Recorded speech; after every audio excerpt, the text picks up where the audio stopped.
Hey guys, we're back on track with Fright Fest, and today I'm going to play the uncle who works for Nintendo if this game can freaking load. That'd be great. That'd be great. So, let's see if this actually loads correctly and not like a buffer. I'll be back if it loads for a long time. Okay, so this game makes extensive use of sound, but I'm not going to use sound because I don't like so I'm being very safe with this game. And this is a flash game on jayisgames.com, so for the best experience. I'm not going to play with headphones because reasons.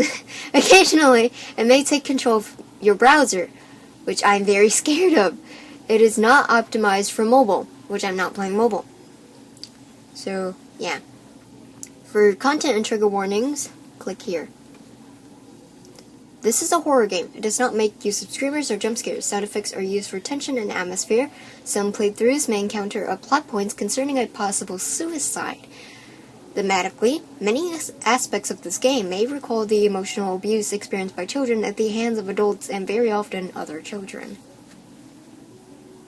Interesting. So yeah, that was the warning. You were 11 years old. What is your best friend's name? Andrew, Ashley, Brandon, Dave, Jessica, Megan, Nicole, Michael, Ryan, Sarah. The only thing that's close to one of my friends' name is Sarah, so yeah. Your best friend Sarah has invited you to a sleepover at her house this weekend. You've been friends since first grade, so asking your mom is basically only a formality. You've never confirmed this, but you suspected the babysitter may charge extra when there are two kids. You sometimes feel like staying out somewhere is the only way you can help out. On Friday night, you're home for a few hours, long enough to pack, get in a fight with your younger sister, pack some more, and watch some TV. At 6 sharp, you're standing on the sidewalk outside Sarah's house while your mom sits idly in her car nearby. She leans out the window to you. "You behave yourself, okay?" she says, as always. "I'll be at work, but if anything happens, call me." "Yes, Mom." "Okay, Mom." "Yes, Mom." "I'll pick you up tomorrow at 3, she says, again as usual, but then she pauses, looking at the sky which has been overcast throughout the day. "If you play outside," she adds, "be careful, it's gonna rain. Kiss Mom goodbye or wave goodbye." "Kiss Mom goodbye." After you part, your mom drives down the street, disappearing around the corner. You turn back to Sarah's house. The lights inside are glowing warmly. You can see Sarah waving at you from her bedroom on the 2nd floor. Head inside. It is 6 p.m. Okay. Sarah's mom meets you inside. Hello, she says. "Dinner will be ready in a few minutes, but you can drop stuff off in the den. You and Sarah are camping out there tonight." "Cool, okay." Nod and goes to the den. "Cool."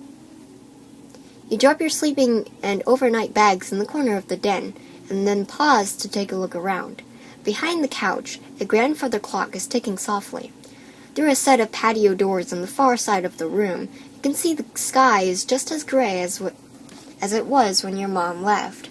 Framed pictures line the walls, and over the dark fireplace hangs a monstrous pair of antlers from a buck that Sarah's dad shot years ago. And of course, there's a big screen TV. Sometimes it makes you uncomfortable how much nicer Sarah's house is than yours. Anyway, you drop your sleeping and overnight bags in the corner of the den, and then pause to take a look around. Behind the couch, a grandfather clock is ticking softly. Oh wait, I already read that. Sarah entered the room while you weren't paying attention, and she now stands in the doorway smiling expectantly. "Are you ready for dinner?" she asks. "Sure. Yeah. Yeah." Dinner passes quickly. Tonight's meal is spaghetti and meatballs, one of Sarah's favorite meals, as her mother points out while piling a helping on your plate. Sarah's father cracks a beer. "Wait, that wasn't beer at all. That's a glass of lemonade. Why would you even think it was beer?" Sarah's father doesn't drink alcohol. You're quite certain of that fact, now that you've remembered it. Well, whatever. Sarah's father sips a lemonade and jovially interrogates you about how much trouble you and Sarah are getting into at school. Dessert is heaping bowls of ice cream drizzled in chocolate sauce. You can't even finish yours. The grandfather clock in the den chimes. You go along now, says Sarah's mom, smiling from her on the table. I'll clean up in here. Let's go get the TV ready, says Sarah. The two of you leave the dining room and head upstairs. Sarah's room is immense. You stay in the den because the TV is larger, but there's a sizable one here, flush with the wall opposite of the full-size bed. We'll take the 64 down first, says Sarah, heading toward her TV and opening the entertainment center cabinet. It's her prerogative. It's her prerogative, of course. She gets to choose what you play first, usually. But as Sarah begins unhooking the cords of the N64 from the TV, you catch sight of the other things she has in there. All the major stuff. An old NES, a PlayStation, a Dreamcast, but some other things too. Things you don't really recognize. A large black box with green highlights. A smaller purple one. A strange white and yellow tower with what looks like gloves resting on hooks on either side. A compact white cone. What are those? Those look cool. Sarah looks to the clutter in the cabinet. Oh yeah, she says. They're pretty cool. I can't show them to you, though. They're still secret. I promised my uncle. Of course, you suddenly remembered. Her uncle. The uncle who works for Nintendo. And the corner of the grandfather clock is ticking softly. Through a nearby set of patio doors, you can see it's getting quite dark. Framed pictures line the walls. You walked around the perimeter of the den, inspecting the pictures idly. Most of them are family portraits from years past. Sarah cradled loving between her mother and father, or any one of the three, on their own. A happy, tidy family. You don't find any, not one. The only pictures here are Sarah and her parents. You don't know why, but that makes you feel uneasy. Time passes. Sarah's parked in the front of the large TV, playing something on the Nintendo 64. Think about Sarah's uncle. Go to the kitchen, go to the bathroom, watch Sarah play, or talk to Sarah. Talk to Sarah. What would you like to talk about? Games, school. You ask Sarah how she did on the math quiz you had problem with. She got an A, of course. An hour passes. You're on the den. Go to the bathroom, go to the kitchen, or think about Sarah's uncle. It began with Mew. You didn't believe her at first. When Sarah came to school one day and told you she finally caught Mew. Prove it, you said. So she pulled out her Game Boy and showed you. There it was, Mew, the 151st Pokemon available only to players at promotional events, somehow unlocked on Sarah's game. It's really strong, she said. It KOs every enemy in one hit.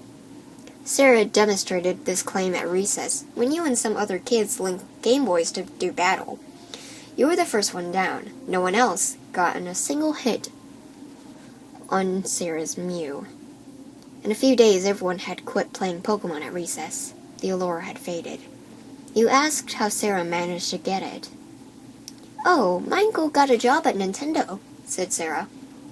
We were walking home together, past one of the construction crews. There had been a storm not too long ago. Trees were down all over town. Buildings had collapsed. You were standing at an intersection with Sarah as a truck rumbled by, loaded with ragged tree trunks. What a bad storm. We were walking home together, past one of the construction crews. Sarah still lived next door to you at the time. Wait, this couldn't have been too long ago. When did Sarah move? There was something nice about being neighbors. Oh. He also got me this new Game Boy, said Sarah, pulling out of her pocket. You didn't notice it earlier, but yes, Sarah had a sleek new Game Boy Color. Until today, she had one of the old ones, a big gray brick like yours. This one's a special edition, said Sarah. Isn't it cool? You agreed. You snap out of your reflections. Remember your own Mew. You got your own Mew, eventually. Another friend had a Game Shark which you borrowed one day. You spent the entire night unlocking every Pokemon you couldn't attain in the copy of the game or hadn't yet traded for, including Mew. You didn't one-hit KO most enemies. It was incredibly weak, and you shamefully cheated the game further to make it stronger enough. It even looked different from Sarah's. Your Mew was small, even cute, standing there with its round, cheerful eyes. But when Sarah's had wiped out everyone at school, it looked completely different. Compact, snarling, fierce. You asked her why. What? She said. That had been here. Sarah had moved by then, but how long was that after the first storm, after she got Mew? You can't remember. In the den. Oh, that thing? It had been a while since anyone talked about Pokemon. Well, my uncle got a special edition Mew, first of all, she said, smirking a little, but not looking away from the PlayStation she was playing. That's why mine looked different. Second of all, mine can one-hit KO, because it's the real Mew. You asked what she meant. Just what I said, Sarah replied. You cheated and got a fake Mew, so of course there'd be problems, glitches and junk. You felt your cheeks redden. But not me, Sarah said again. I got the real Mew, and only me. My brother was so jealous. Sarah's brother. What about him? Why does remembering that comment make you feel uneasy? You snap at your reflections. The clock chimes. You're in the den. Sarah's mother bustled into the room, holding a large ceramic bowl filled with popcorn under her arm. How are you kids doing? She asks. Good, said Sarah, her eyes not moving from the television. I hope you're having fun, says Sarah's mom. Here's some popcorn, extra butter. She places it on the floor, next to Sarah. Almost immediately, Sarah is shoveling popcorn into her mouth. Meanwhile, her mother smiles at her first and then back at you. There's sodas in the kitchen if you get thirsty, she said, and some pizza from the other night if you get hungry. Okay, thank you, not silently. She looks at Sarah. Your father gone to bed. I'll be there soon myself. I want you two to keep it quiet, all right? Yes, Mom, Sarah says tiredly. Oh, and before I forget, she adds, your uncle called. He suddenly had some business here in town tomorrow, but he's driving in early. He'll be around midnight. For the first time, Sarah stops playing her game and stops eating popcorn and turns to look at her mother. Okay, she says. I want you two to welcome him in. He'll be very tired and very hungry, so offer him something to eat before he goes to bed. Okay, Mom. Good night, kids. And with that, she's gone. There's a bowl of popcorn on the floor. You grab a handful of popcorn. It's buttery and delicious. Ask about Uncle's visit. So, why is your uncle coming? Your uncle stays with you when he visits? Yeah, says Sarah nonchalantly. He lives pretty far away and just drops by. Isn't that a little weird? Sarah gives you a look you don't like very much. How would you know? She asks. You don't even have an uncle. Yeah, I guess so. You drop the conversation in silence. So why is your uncle coming? Sarah shrugs. Business. But I thought he worked for Nintendo. What sort of business? He does, says Sarah, frowning but not looking away from the TV screen. He's really important there. Does Nintendo have a lot of business here? And what does he have to do here? Why else would my uncle be coming? Sarah says, as if you would ask the dumbest question in the world. Well, it's cool I'll finally get to meet him. Yeah, agrees Sarah. I think you'll like him. What sort of work does your uncle do? Sarah pauses the game and turns towards you, visibly agitated. How should I know? I don't work for them. Right now she's not quite yelling, but you think if you keep pressing the subject, she might. I'm not sure I can believe about your uncle. Sorry, I was just curious. Sarah takes a moment to respond, as if she is not quite sure she heard you correctly. What? Never mind. I don't believe your uncle works for Nintendo. You think you've finally done it. Sarah stands up, fists clenched at her side, mouth twisting horribly as she struggles to say something. You watch as she takes a step forward, and you involuntarily flinch, you clench your teeth and wait. Sarah shakes her head as if she remembered something. Never mind, she says. Just never mind. You want to say something more, but she's already re-immersed in the video game. You take a breather. Talk to Sarah. What would you like to talk about? Ask if Sarah thinks the storm would be bad as the last one. Do you think that the storm will be bad as the one we remembered? I don't like the sound of the wind. Do you remember that storm we had that tore down all the trees? You remember the storm? Asks Sarah. Yeah, he said, nodding. But no one remembers the storm, she says. Could you please stop messing with me? It was big. It took down trees. That's impossible, Sarah said. Impossible. No one remembers it. But I do. What is going on here? But I do. Sarah shakes her head. No, you don't understand. Please, I'm not messing with you, but this isn't important. But this is different. Something's different. He said no one would remember the storm. Who? What? He came out of the storm. I was home alone, Sarah begins, her eyes growing distant. Mom was at work. Dad was out of the bar. You were alone. I remember you were alone a lot. You had a brother, didn't you?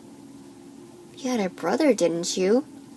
You remember him too? Sarah asks. He saw it first, the flash from his bedroom window. She pauses. But I was the one who answered the door. We fought sometimes, says Sarah. But I wonder sometimes, if he'd answered the door instead of me, would he have eventually done what I did? What I did to him? What are you talking about? What did you do? Sarah chews her lips.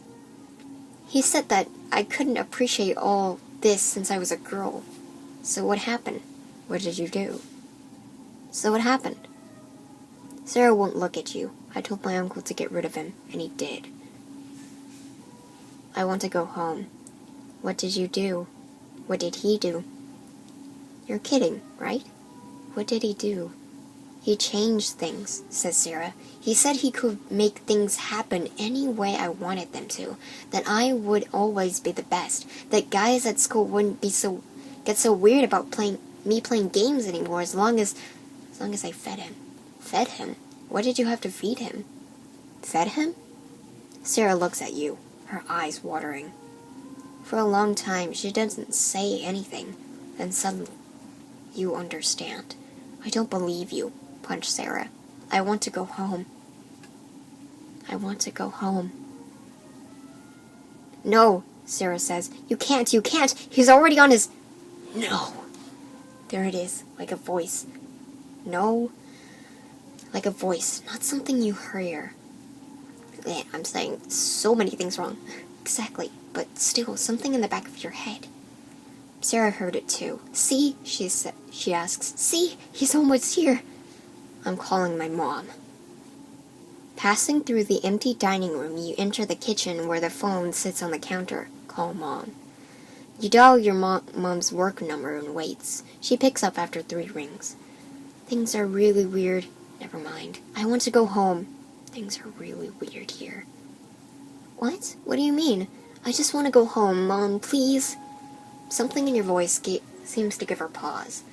Okay, she says, after a moment. I'll call the sitter and tell her to come pick you up.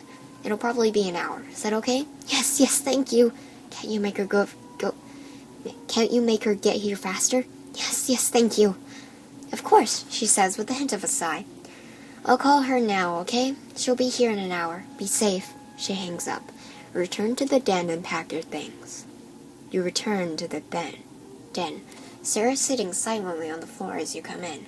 You're leaving, aren't you? She says. I don't want to be friends with you anymore. This joke you're playing, it's really mean. I don't want to be friends with you anymore. I should have known it was different, Sarah mumbles. You're remembering too much. If your uncle's so powerful, why can't he just keep me here? Sarah frowns. He gets weak, and he can't do much. Is that why things have been different? Is he weaker now? Begin packing your stuff. Please, says Sarah. Please don't go. I've never fed him, and if I don't, I'm not sure what will happen. So you just want me to get eaten, or whatever. Shut up and leave me alone. Continue packing in silence. So you just want me to get eaten? No, please, no, she replies. It's not. I think you'll kill me. Do you understand? You would have killed me if I didn't. Shut up and leave me alone. Continue packing in silence. You can tell that Sarah is on the verge of tears, but nevertheless, she does as you ask, walking over to sit in the middle of the den as you finish packing. You wait in awkward silence until finally a car honks outside. You get up to leave. Sarah has wandered over to the fireplace and is looking into its unlit depths as you walk out of the door and into the night. The sitter's familiar car is parked outside. As you walk closer, you see your little sister in the back seat, still in her pajamas. The sitter, a high school girl who lives down the street from you, looks incredibly unhappy to be here, but you think you'll be able to handle her. As you climb into the car, you cast one last look over your shoulder back to the house. The front door is closed. You suddenly can't remember if you did that yourself. The lights in the den are still burning. As the sitter pulls away from the house, you stare out the window at Sarah's house. The lights blurred and magnified by the rain streaming down the glass. Eventually, it all slides out of view. You find out the next afternoon about the fire. It started in the den, says the papers, where there was known to be a fireplace. Apparently, it was left smoldering in the night. There were no survivors. Arson is suspected, since an accelerant would have helped the flames overcome the night's heavy rains, but nothing definitive is ever publicly released on this account. One day after school, you ride your bike by to check it out.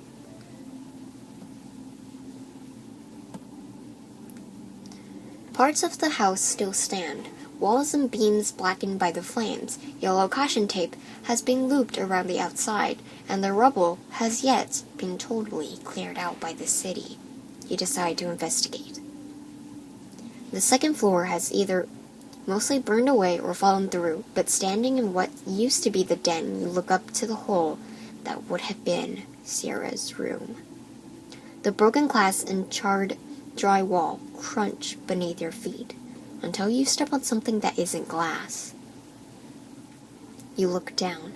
There in the mess is what looks like a Game Boy.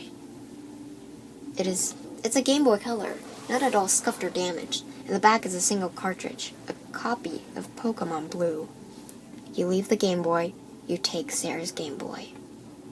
Looking from side to side, as if anyone might actually be watching, you pick up the Game Boy and flick on the power switch. After clicking through the Pokemon intro screens, you find there's no save game on the card. It's like a brand new copy. You turn off the Game Boy and, stuffing it in your pocket, return home.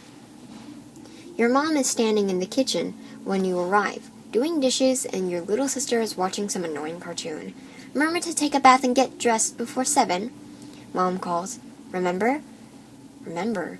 You're fairly certain she never told you to do that in the first place. You walked into the kitchen, dropping your backpack on the linoleum floor. Why do I need to do all of that? Silly, she says. Your mom turns from the sink to smile at you, and your throat tightens when you see how glassy and empty her eyes are. Don't you remember? She asks.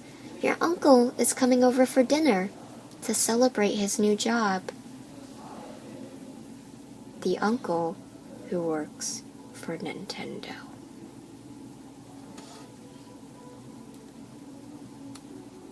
Alright, so that was one of my favorite horror games that I have played.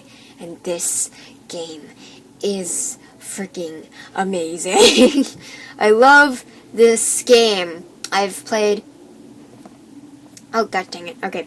So I don't have enough time to end this video, but I'll see you guys in the next video. I'm the Travelers with you. And, yeah. Go check out this game yourself. It's really cool.